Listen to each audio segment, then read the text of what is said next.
St. Patrick's Day, everybody, and welcome to the Lee and Ian Show, starring Ian Grodman. And, Hey. of course, me. I'm Lee Navlin. I'm Ian Grodman. The Lee and Ian Show is, of course, sponsored by Grodman Law and Mediation. Family first when it comes to divorce. Thank you.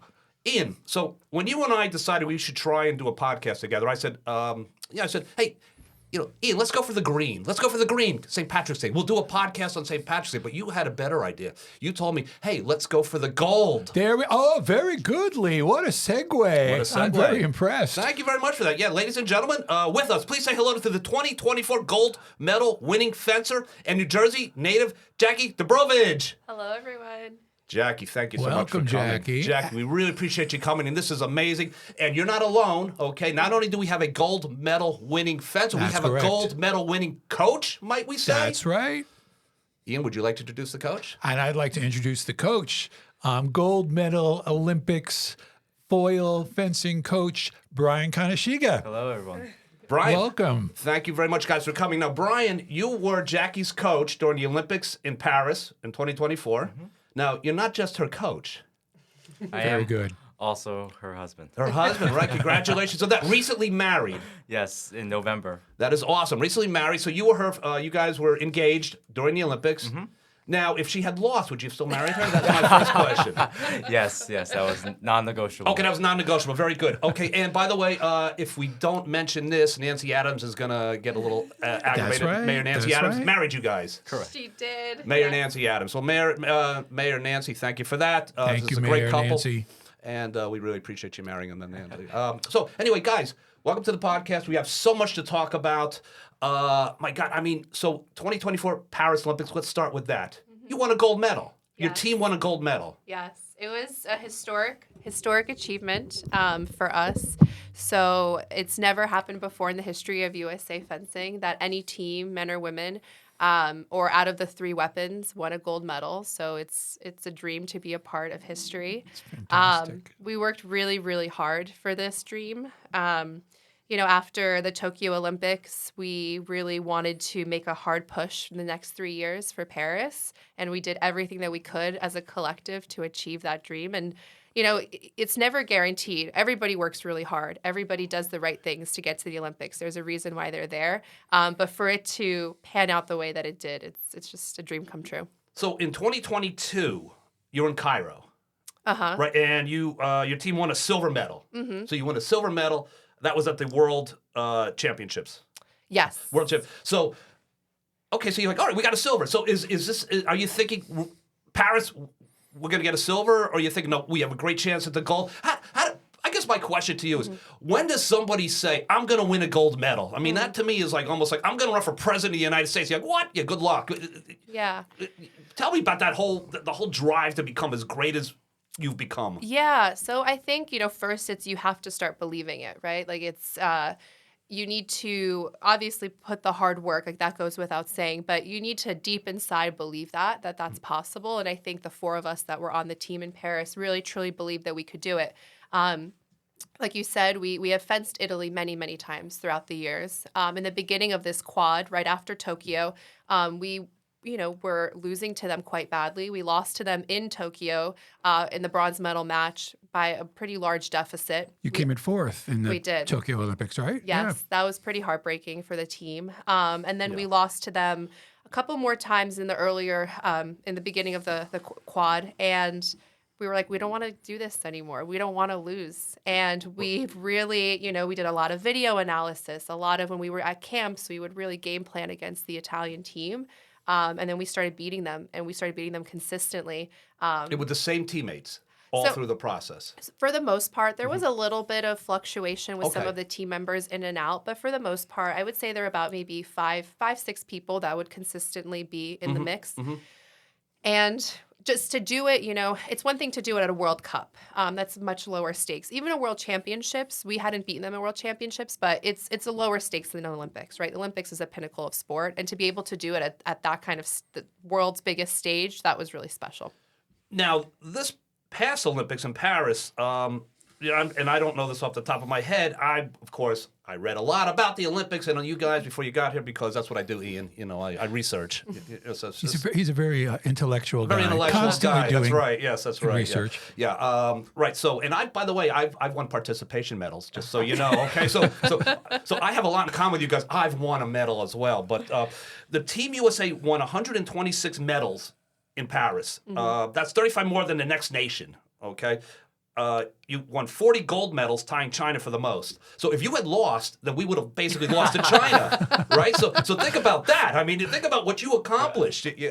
So if Donald Trump is listening, this right here, China, right? This right here, Jackie. But thank you for that. Thank you.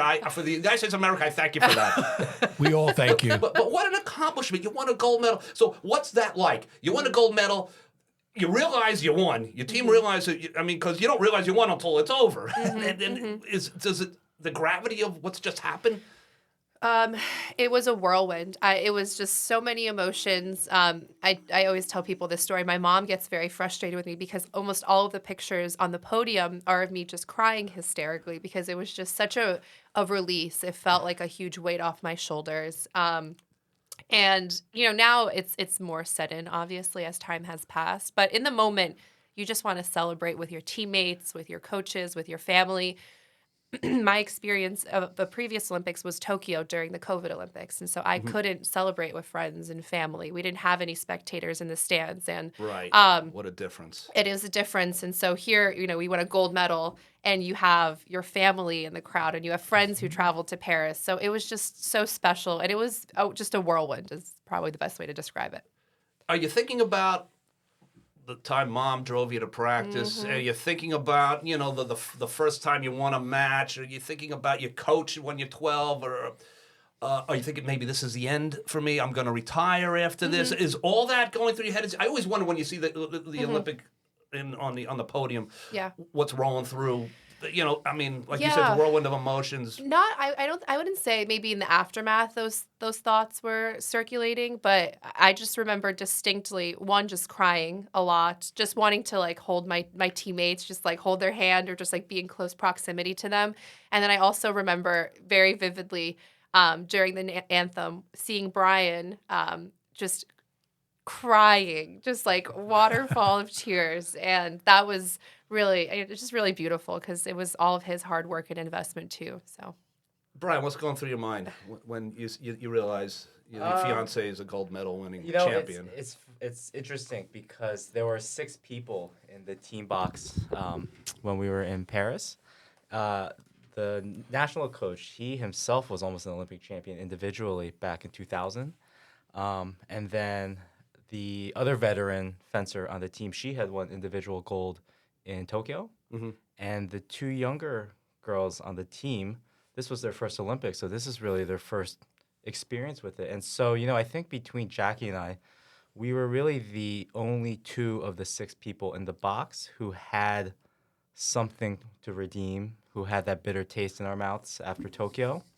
And I think for 3 years, it had been something that maybe we had never discussed, but it was certainly something that was on the forefront of our mind that, these opportunities only come around so often in life, and to know that the gold medal was in our hands and around her neck, I think it hits you really, really hard just how difficult those 3 years are mentally, knowing that you walked away with nothing in Tokyo. Wow, that's the thing that, I don't even think about that in those terms. Right, 4th place is... Might as well be last place. It was, that's It's not like, I was just happy to be here. You don't walk away with that feeling. And so people really, really can understand, right, the work and the sacrifices that you made. Why don't you talk a little bit about what those 3 years looked like for you guys, right? Because I think that's an important thing. People kind of take it for granted. Oh, they're really good. They're really talented. They got the gold medal, right? But those 3 years were pretty significant for you guys, right? Why don't you talk a little bit about that? Yeah, I think firstly, a lot of people will look from the outside in anytime there's a family relationship or a personal relationship as the one we had, coach and student. It actually makes things really, really difficult to be productive out on the fencing strip, just because you have to start crossing some lines that you wouldn't otherwise cross in your everyday life and your everyday relationship, right? There's a lot of challenging the athlete in ways that would feel really, really awkward or inappropriate if you were talking to your fiance, your Yeah. girlfriend, your wife that way, right? And we had some really call them like come to Jesus moments, Sure. right? Where you really have to look eye to eye and say, Well, you're the you know, coach now. right. You're no longer Right. the best friend or the Right. fiance, and you got to say, hey, you're not doing this. You need to do more of that. Right, and naturally, right, there's always going to be some resistance. And Sure. so I think, first and foremost, that was one of the biggest sacrifices was when she decided to keep training and competing after Tokyo and had her sights set on another Olympic Games. It was hard to make the first one. And I wasn't even really part of the equation. I was still competing myself in the run-up to Tokyo.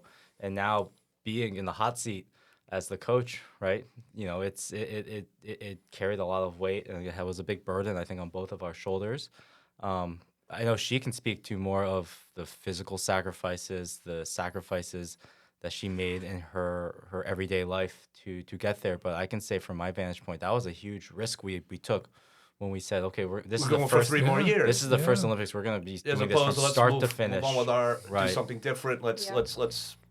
So I kind of picture like Rocky and Mickey, from the, you're right. So you're busy training, lifting the weights, and doing it. And is he barking in your ear? Or you get 5 more, or you want to go running on the beach or whatever? And he's like, we're going to do a 6-mile run, and so what? Are you riding like a bicycle next to her? Is this? I mean, am I envisioning how it may play out the actual training, because it's a physical process along with the mental process, and then obviously training specifically for fencing each other. I'm not much of a yeller as a coach. Okay. But I think so much of training at the high level is doing all the boring things, and it's one thing to tell a regular athlete to do the boring things. To tell the person that you live with to do the boring things, the how quickly someone can get aggravated by having to do the same things consistently and routinely, and having an attention to detail to aim for perfection. It builds a lot of tension quickly, and there's nowhere to escape, right? We're taking the same car home. We're taking the same car to you're right. practice. I'm not talking to you on the way home. Oh yeah, there were a lot of days. Verbatim. That was the messaging I would receive.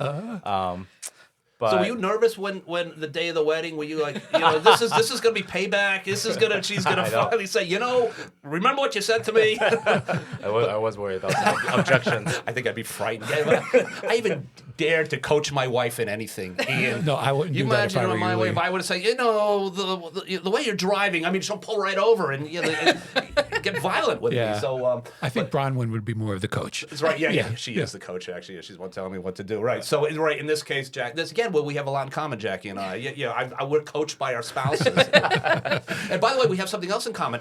Reading your Wikipedia page, by the way, we're both from Paterson, New Jersey. Oh. Yeah, born in Paterson, New Jersey. You were Yeah, born I in was born in Paterson. Paterson. Was it Barnet Hospital? Was it? I was at St. Joseph's Hospital. Oh, okay.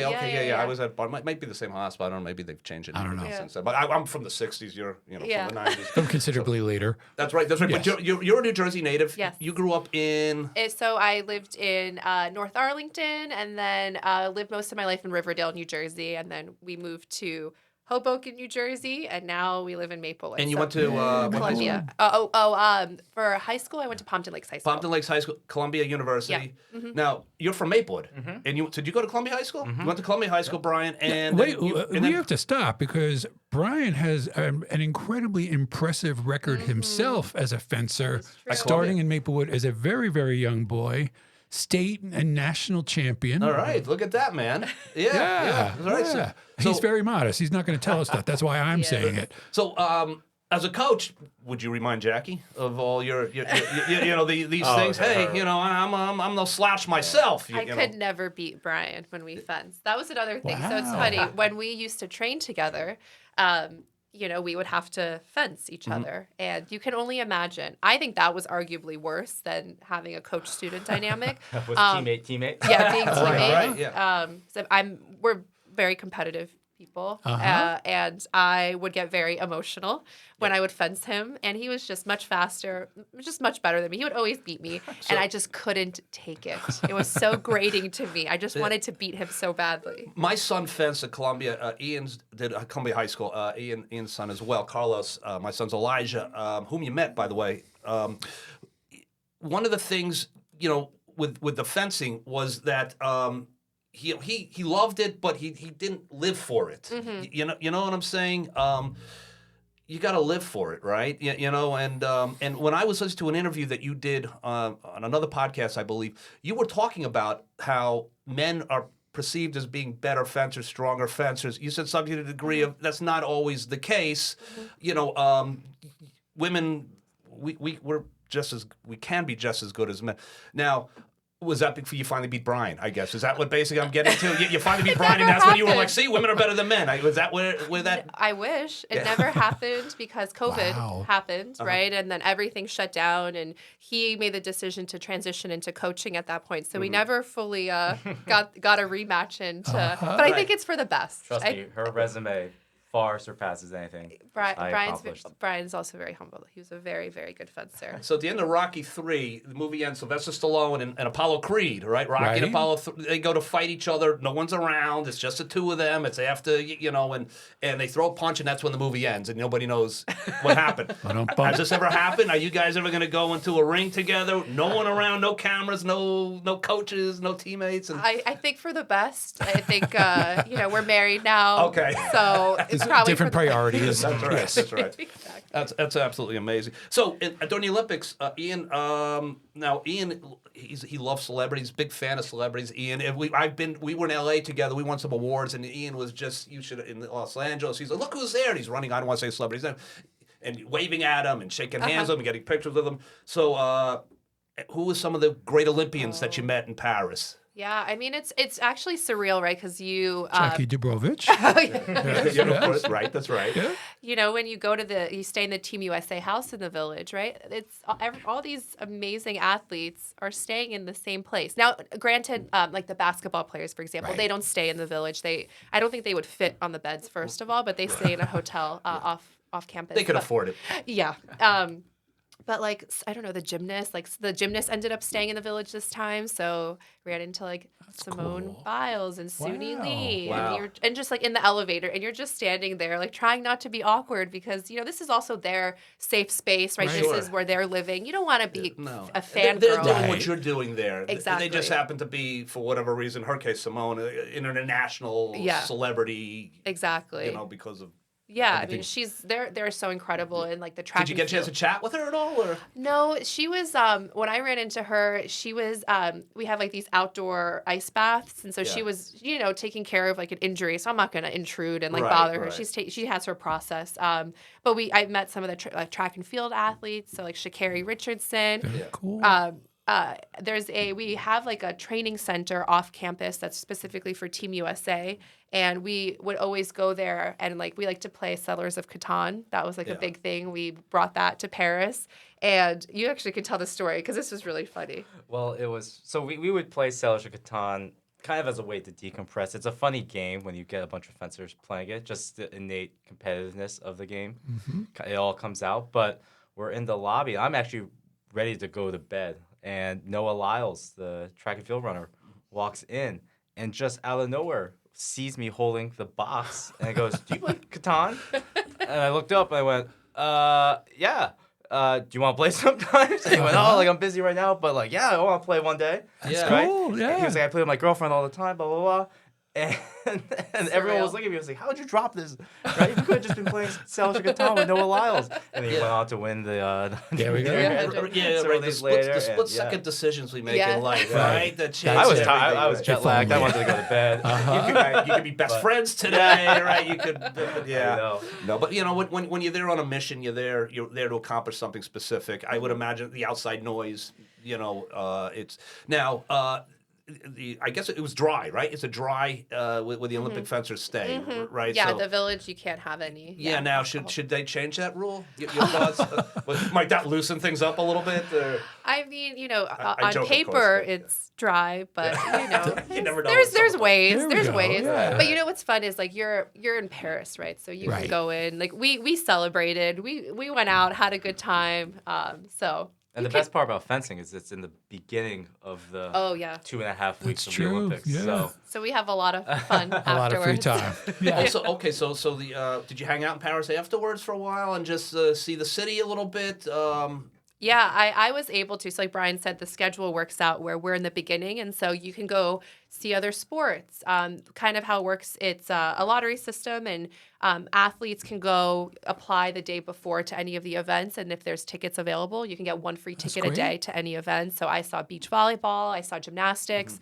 The coolest story that I have from the Olympics, and he wasn't there, and I feel bad sometimes saying it because he's a true basketball fan, but I got tickets to the USA men's basketball Wow. finals, and I was sitting right next to the tunnel where they come in and out of. So like I was able to like high five LeBron James, so like the whole cool. men's, and the French team too. So that was a surreal experience, and that was a great game. I don't know if you watched it, but it was unbelievable with Steph Curry, and it was just so cool. That's great. Were you the one That's yelling great. out, holding the gold medal? Hey, Steph, win Oh, one no. of these. Was that you? I think by the tunnel. Hey, good luck, guys. But what an amazing thing. So when I met you earlier this summer, last summer I should say, it was like a key to the city type of thing in Maplewood, right? Yes, Yeah, Nancy Adams was there, and DeLuca, and the whole crew. And you brought your gold medal. Yeah. And you let me hold it. And the funny story, actually, Jackie was letting He's me told hold this it. story to people. I heard him tell it. I've told the story to everybody I've ever met now. This is the 19th time I told the story this week.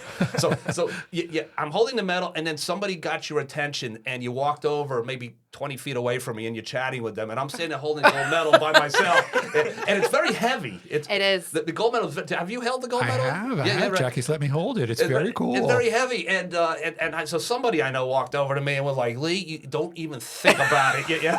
It was like a brief second, It's like I could be in the front page of New York Post tomorrow. But anyway, it's a very heavy. So they place that around your neck, and you're like, "Whoa, this thing is heavier than I thought it'd be." No, it's really heavy. We were shocked, and it's funny. I tell the story, and then Brian's like, you kind of rolling his eyes when you say it, because the next day we did a lot of media, right? And so like the whole day you have it around your neck, and like I started complaining to him. I'm like, my neck is like actually starting to hurt. And you're like, this is such like a first world problem. Not even like this is like, right. Like who can relate to this? It's like a crazy thing to say, but it's really heavy. And what's cool is in the center they actually embedded a piece of the Eiffel Tower in all of them. Because they did renovations several years ago, and they saved the steel from the Eiffel Tower, and so each Olympic medal has a piece of the Eiffel Tower, That's which very is so cool. beautiful. That is beautiful. Yeah, Yeah. that's amazing. Wow. Was that something that they kind of talked about? Is that public knowledge, or was that just kind of? Yeah. I think there's been some Wow. articles, and what's also cool is on the back, they're pretty standard, the Olympic medals, in terms of like the back of them. Yeah. They have the same kind of design, but I guess they were able to get the Eiffel Tower in the back. So it's cool. There's like some really nice little touches for the Paris medals. Your sweatshirt, is that authentic Team USA? Or is that something Oh, you yeah. got at Yeah, at it is. Dick's Sporting Goods? That's the real thing, right? All right, yeah. So It is, we have so much. And Brian's Team as USA well. stuff. And Brian's as well, that's right. Yeah. Yes, Yeah. yes. So what's amazing is I'm wearing my New York Jets Joe Namath jersey because it's St. Patrick's Day green. I'm wearing a plaid flannel shirt. Plaid flannel shirt, yes, that's right. Lee and I both unshaven, by the way. Brian shaved, actually. He did, just for this Very occasion. nice. Thank you, Brian. Right, We a man appreciate who it. takes his appearance seriously. But so the New York Jets, I've been a fan of the team my whole life. One championship. You've got as many championships That's right. as the New York Jets. That's right. This is absolutely amazing. And she's a fraction of the age of the Jets. So can you go to any sporting event anywhere in the world, just walk with your gold medal? Like, hey, go to the Jets game and just be, no, I'll be walking on the field telling the players how to, I mean, how does that work? The credentials of being a gold medal winner, is that opening doors and things that you didn't even expect? Yeah, there's been some really cool opportunities. Like immediately afterwards, we had some very cool media opportunities. We did like Good Morning America, which is really cool. Yeah. So many different like news stations, local media. I'm a big Bravo I love Bravo. I Yeah. love The Real Housewives. And so for me, it was a dream come true. We went on Watch What Happens Live, which is Andy Cohen's late night show that he does on Bravo. Very cool. Yeah. And so we were the bartenders in one of the wow. episodes. Oh, that's great. So that was really, really fun for me. But yeah, we've been able to get out on the field for some sports teams. We've been invited in their boxes. So it's been really fun. Like That just is. cool, like little just- things like that. So Ian's kind of like the Andy Cohen of Maplewood, right? Oh, yeah, that's me. Isn't he's Yes. always talking shit I'm about very, people. Very connected. Yeah. You just see him on New Year's Eve. I know all the dirt. New Yeah. Year's Eve, That's me. he's yelling at the TV set that Andy Cohen's yelling out to the anyway. Pulling all the strings behind the scenes. Right, Yeah. right. No, I'm kidding around. But Ian, you're not really a drinker, right? Ian's No, right. Andy no, Cohen's a not- drinker. Not very Yeah. much at all. So you were guest bartenders. Yeah. Were you making them drinks? No, so we're It like was like- bar, not right, yeah, really. yeah, we're yeah. in the back, just like looking pretty with our gold medals. Pretending, That's right, great. pretending That's party great. like that. Yeah. That was So awesome. everybody look for that online on Bravo, right? Yeah, it's You can find that online. and if you're it's online, and Okay. if you're a big Real Housewives fan, one of the OG Housewives was on Tamra Judge from OC. Very niche reference, but if you're a Housewives Yeah. fan, you get it. So she was on it as well. It was really fun. It was I just bet. it was the last thing that we did. We had a full day of media, and it was a great way to end. Yeah. Well, you're both very attractive people. I just want to say that you really are. I'm not joking around. Would TV? I mean, might we see you broadcasting future Olympic as kind of like the Olympic expert on? Who knows? And is that something you could see yourself getting into? or- People ask me, do you get nervous like doing these interviews and things like that? I feel very comfortable. good. I've had some experience now, so who knows what the future holds? That would be a cool path to pursue. Yeah, We'll I see. get nervous during these interviews, just so you know. especially when Doesn't the, he seem really nervous? That's right. No, Yeah, he's especially when great. the gold medal winner and her husband are looking at me like, what is this idiot talking about? But so you've settled in this part of New Jersey after the Olympics. Ian, I know Yeah. that they have a wonderful business here. Maybe Ian, you want to have some questions about what they're doing professionally now? Sure. So Jackie, we spoke recently about kind of life after the Olympics, right? And I know one of the things that the two of you have done is you've opened your own fencing academy, right? And so this is an opportunity for you to talk about that. Polaris fencing. My son actually goes to Polaris fencing That's when in he's not Orange, in right? school. It's in Orange, right down the road. Why don't you guys tell us a little bit about that and what you're doing with that? Sure. So it was something that, as we were getting closer to Paris, funny enough, we were starting to think about what was life going to look like after Paris. You didn't expect this, I bet you. Sitting in this room with Ian and I. Sitting with Lee and Ian, hundreds of listeners. There's going to be thousands after this. And, I think for me, at least, I was a fencing coach. So it was natural that I was going to be doing something coaching-wise. But for Jackie, it was kind of this open question. How was she going to stay involved in the sport? Was she just going to leave the sport and never to be seen again? There have sadly actually been quite a number of extremely successful fencers who have kind of done just that. And they've pursued amazing careers in business and law and medicine. But they really kind of disappear, and they're just like Wikipedia articles essentially. That's the really only way you know who they are. Yeah. And so Jackie and I were talking about that, and I never wanted to push her into coaching. Being a coach and being an athlete are really two different ways of looking at the sport. I think, especially at her level, being an athlete, you're at the top of the game. As a coach, you have to really, you're looking at beginners, you're looking at elite athletes, you're looking at everyone in between. And The grunt work kind of goes back to the grunt Kind work a of, little you bit. kind of, yeah. you Like pay- the early things that you remembered when you first started to train. All of a sudden, you got to kind of refresh your memory on the practice the lunge or practice the. Yeah. So I think the idea of opening up a fencing club was a little bit more my initiative, and then she said, "You know what? I've got some business sensibilities. I'll be able to help you on the back end, doing the accounting, making sure you're organized, making sure people are paying you."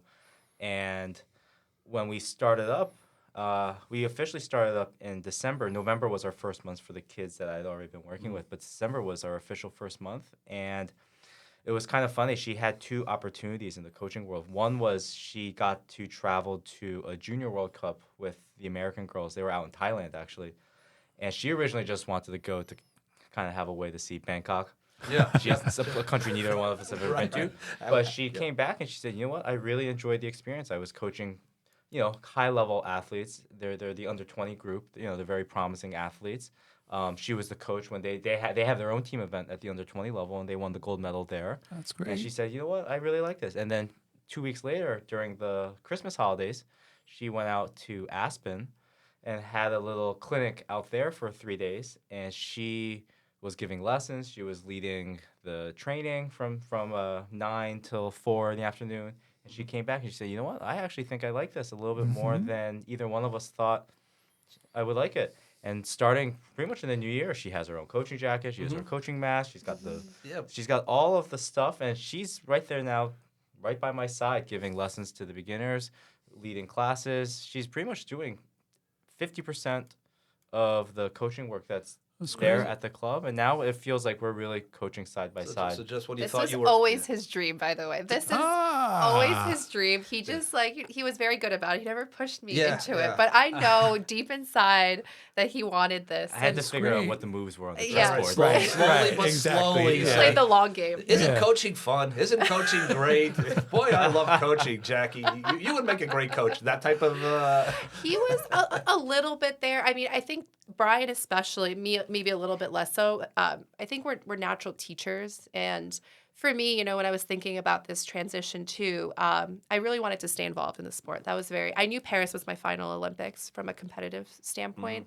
And I just wanted to stay involved. I love teaching. I love giving back. To me, that's very important because this community has given me so much. I have met my best friends. I met my husband. I went to a university to fence, right? And I made the Olympics. Like fencing has given me so much. Sure. And so, and I know the transformative power of sport.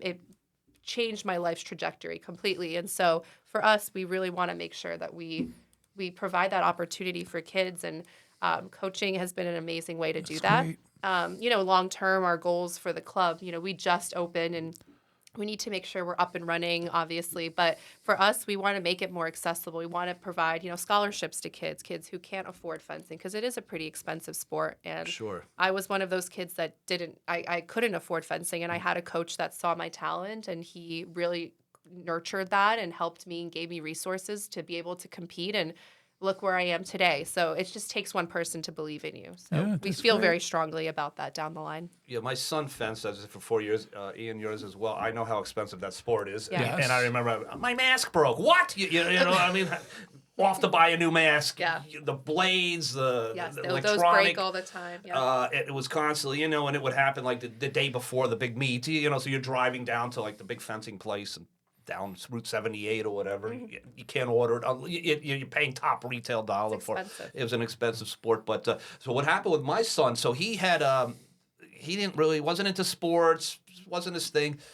In the video games, but so freshman year he just decides he's going to fence. I knew nothing about the basketball, no baseball, no football, all the things I knew, but fencing I didn't know a thing about. I thought it was on horses. To tell you the truth, that's how little I knew about fencing. That'd be cool. So Yeah, fencing on yeah, horses. right. So Jousting. he was tall. He became an epi fencer. Oh, okay. That was what the coach, and it turned out to be a wonderful. So you were foil. Okay, there's saber, epi. You want to talk a little difference about the three Yeah, different? that's great. Good idea. Yeah. Okay. Yeah, so our club at Polaris, we just teach foil. They're all very different, and we could not teach épée or saber. They're almost like different sports. Yeah, honestly, yeah. to That's some exactly what I extent. learned. Yes. Yeah, it's very different. So foil is the most technical weapon. It has the smallest target area. You can only hit the torso and the back. So it does require a lot of technique. It's very strategic. A lot of people will start in foil because they get that foundation in the fencing technique, and then they may go to épée or saber. Épée you can hit anywhere in the body, so that's really tricky. Like for example, I would never think to protect my knees or my mask, when I'm Yeah. fencing. So épée is tough in that you can hit the toe, you can hit the finger, and it Right. counts. And then saber is the really dynamic one. That's the really fast one. It's the one where you can slash, whereas in foil and épée you have to poke. You have Yeah. to actually hit and compress the tip. In saber, you can slash with the side of the blade. So it's very flashy, very fast, very physical. A lot of people like watching it at the Olympics because that's their interpretation of what fencing is. Yeah, Saber to me, when I've watched Saber, it's like, okay, fence. Oh, boom, it's Yes, over. very You know, right? fast. You just see like two guys Yeah. just smacking into each other. And foil seemed a little. our other Maplewood fencer, Ibtihaj Muhammad, Uh-huh. That's was, right. was Yeah, a saber she fencer. won a bronze medal. Bronze medal. Right? I've held that's that right. one too. I've held Ibtihaj's medal and I've held Jackie's medal. It's very cool. I only hold gold medals. That's just me. But that's right. So I mean, you really it's.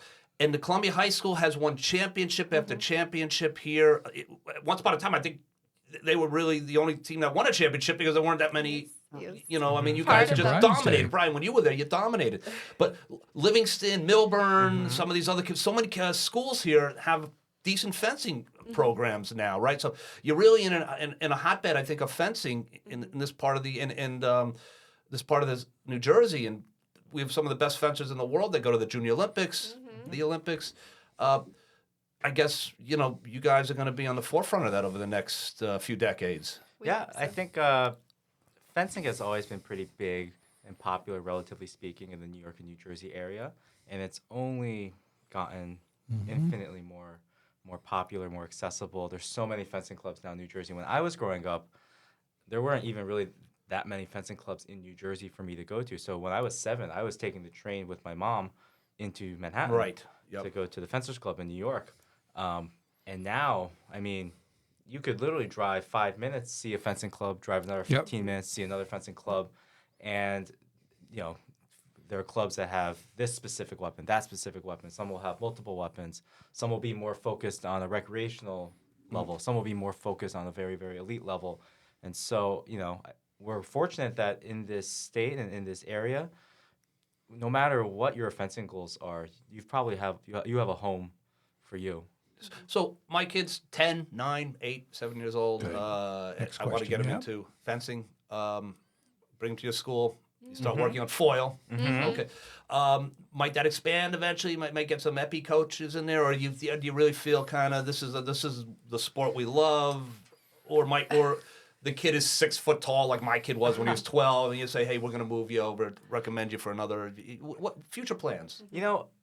I think nowadays, just because the landscape of fencing has changed so much in the last 20, 30 years, most clubs will remain single weapon, and that's our plan, to stay in foil. It's just,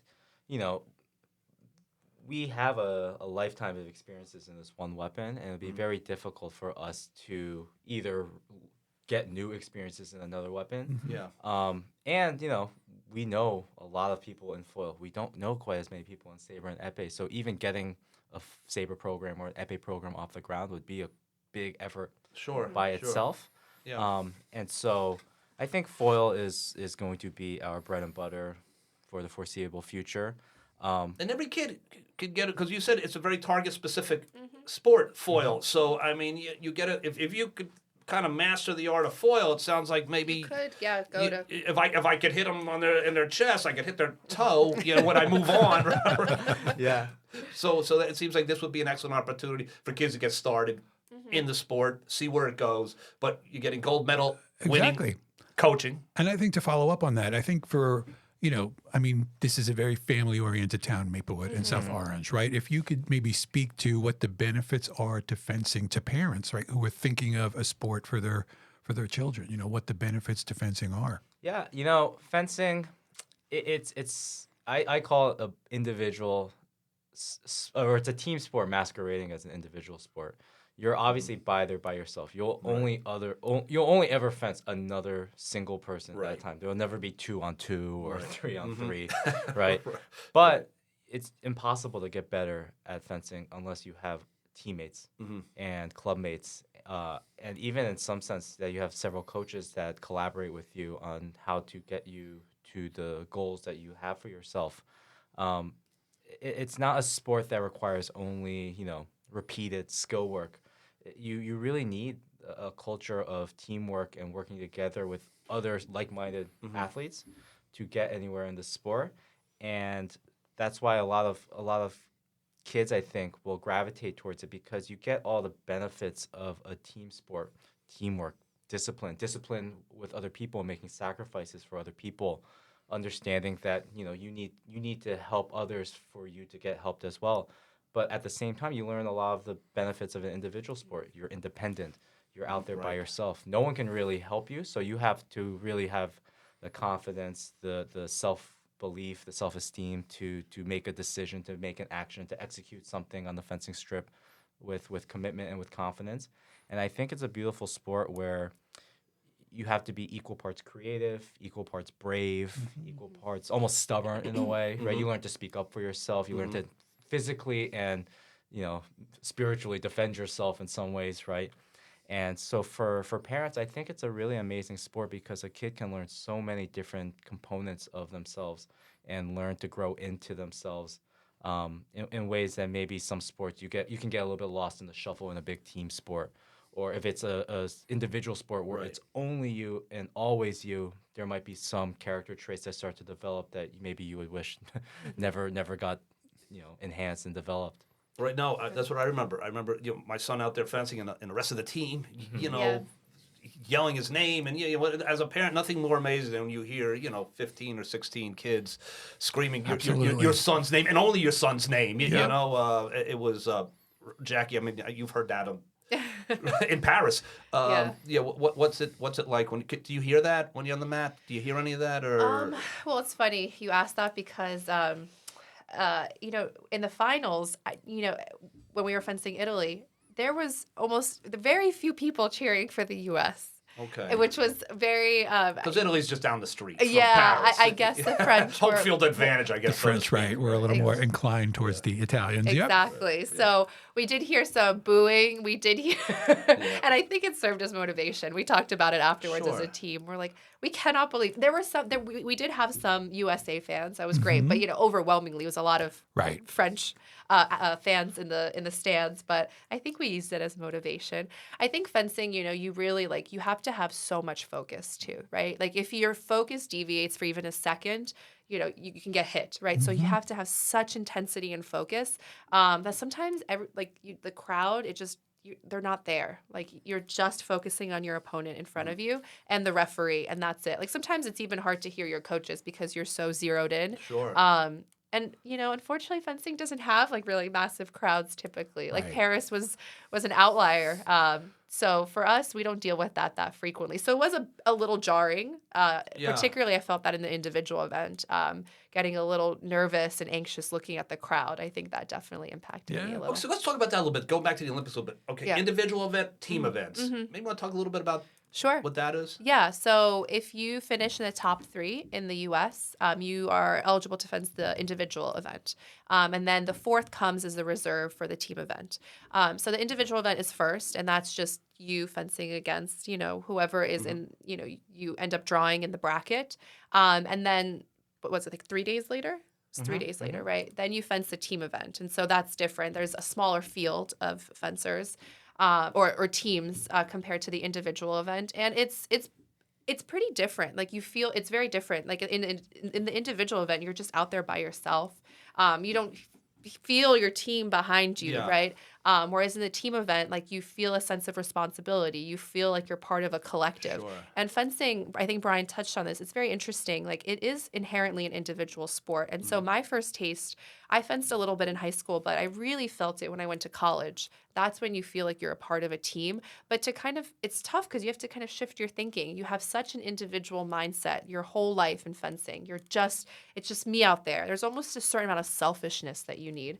But then you transition to a team environment and you're like, okay, well, I'm fencing by myself, but I also am accountable for, my result will impact how the rest of the team does. So it does shift your thinking. And I think it's a very interesting dichotomy. Fencing is so unique in that way. Are your teammates sisters for life? Is that how you feel about them? I mean,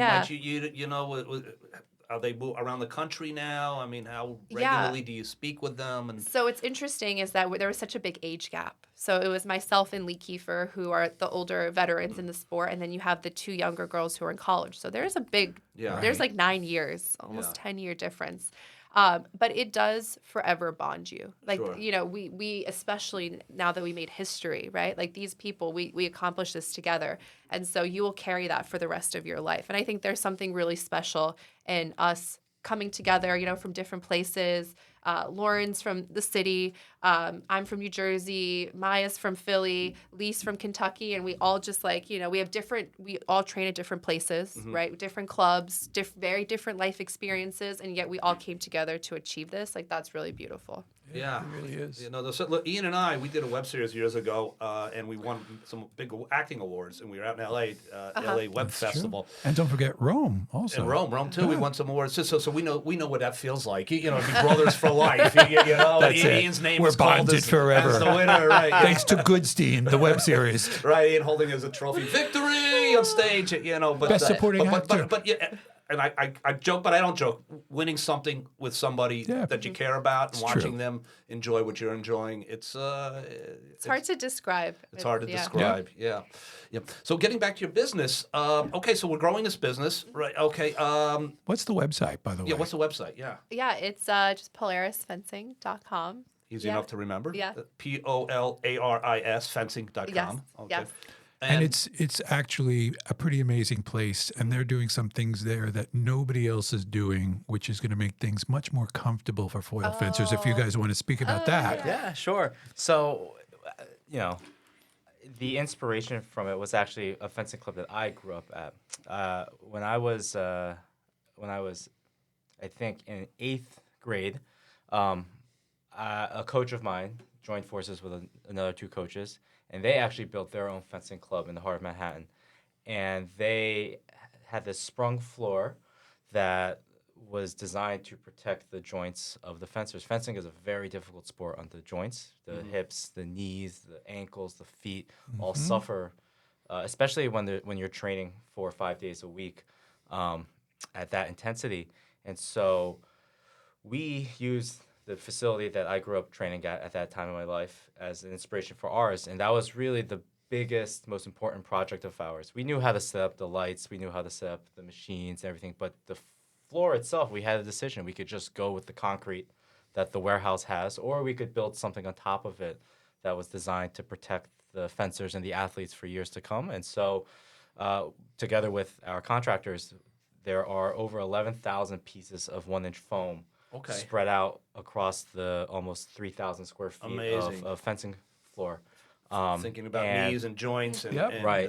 And then there's 2 layers of wood on top of that, and then we place the fencing strips on top. And it is not noticeable when you're out there moving on the fencing strip, and for good reason. We don't want it to feel like it's a trampoline almost, right? And in some ways, that actually has an equal effect on the joints if it's too bouncy. But from the outside, you can visually see it that there is a little bit of a bounce and a little bit of a absorption of that force that happens specifically in the lunge. And our goal is to have athletes that not only are successful on the fencing strip but are healthy. So you've invested some money into. I mean, this isn't just some warehouse space you took and you're like, okay, No, look, you've put some money into this. Yeah. This is a very serious endeavor. Yeah, and it's sad in a way. Fencing, it's tough on the body, and like any other athlete, you will push your body through a lot of pain to get to the goals that you want to have. And both Jackie and I have had teammates over the years who have had bodies that break down pretty early. We're talking in their early 20s, mid-20s.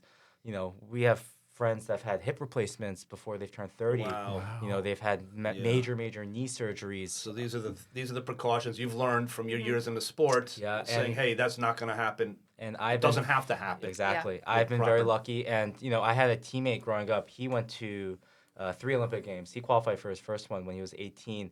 He made it through his entire 20s with not a single, not even minor injury, and we are convinced that it's because of not only the facility that we were at, but we had coaches that really prioritized how to prepare your body for training, how to prepare your body for competition, how to take care of your body after practice and after competition. And he was surrounded by teammates that injury this month, 2 months later, another injury, 2 months later, that injury got worse, and you're just dragging yourself across the finish line. And part of our curriculum, so to speak, at Polaris Fencing is not only teaching the hard skills of fencing, but teaching them how to be better athletes. And taking so much of the knowledge that I learned growing up, and Jackie learned when she was training at the Olympic level. She was working with people from the U.S. Olympic Training Center that were teaching her so many important, so many incredible things about, when you're training at that level, how do you protect your body from what might feel inevitable, right? And turning it from inevitable to, okay, we can protect this, we can prevent this, and not just assume we're going to get hurt at some point. Let's just push through it. Now, I know I speak for Ian when we talk about hip replacement, things of that nature, because Ian, being an older parent in his 50s, late 50s, right, Ian? Don't I wish? Yeah. Do you have comfortable places for the parents to sit? Because I used to sit through practice in the stands, and these wooden stands, and you would get up, and I would be my son would be fine. I'm the one limping out of there. So what's funny is that we spent so much time trying to protect the athletes, we left protecting the parents on the bottom of the list. And so that's one of our summer projects. Okay, right, that's right. We have a waiting area, but I'm not going to say it's very comfortable, and it's not on par with all of the work that we've put in for like the actual fencing. So that is on our priority list, is to make it a little bit more. But I will say it's a beautiful space, right? If it's not the most comfortable yet, it's actually a really beautiful space to be sitting in, watching your children or your young adult children fencing. Right. It really is. Yeah. And parents are encouraged to stick around, watch practice. Yeah. Okay. Yep. Because that's what we used to do. We would go there. And by the way, talk about fencing. I just want to talk about fencing in this community and why your school is so important. Some of the best friends I've made in this community were from the fencing years. The it's a very close-knit community. Absolutely. Fencing.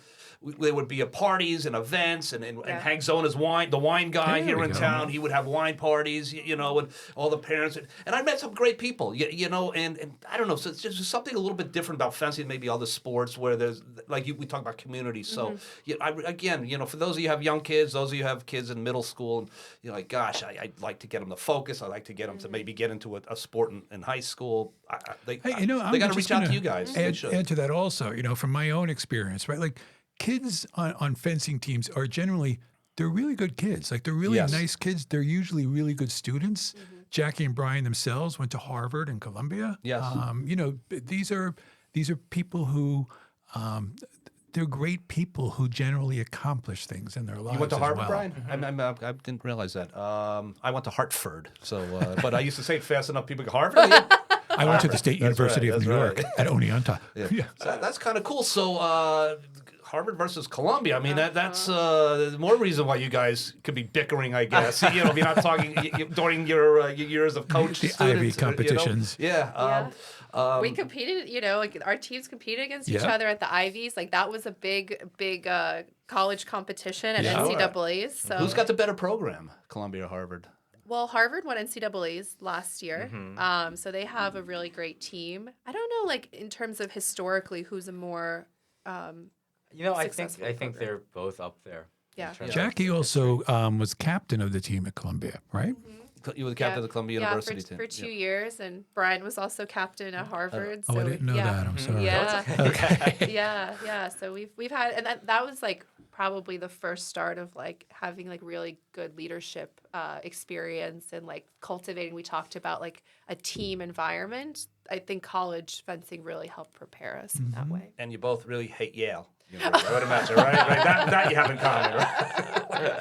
I think Harvard a little more so. Harvard, right? Harvard, Yes, Yale. Harvard, Yale. rivalry. Right, that's right. So, wow, this has been some interview. Yeah, it's great. I've enjoyed every second of it. It's been great. And we want you to just before we end today, put the name out there again, your website, please. Sure. It's Polaris Fencing Center. We're located in Orange, New Jersey. The website is polarisfencing.com. And we welcome all ages, all skill levels, and we'd love to have anyone who is interested in the sport of fencing come on by and try it out. And they are great teachers and coaches, both of them. Thank you. Yeah, this was something else. Jackie and Brian, I can't thank you enough for coming down. Happy St. Patrick's Day You to too. everybody here. You too. And Ian, I guess we'll call it a day. All right, that sounds good. All right, everybody, until we meet again, the Lee and Ian Show. Good night, everybody. Good night. Thank you. Bye.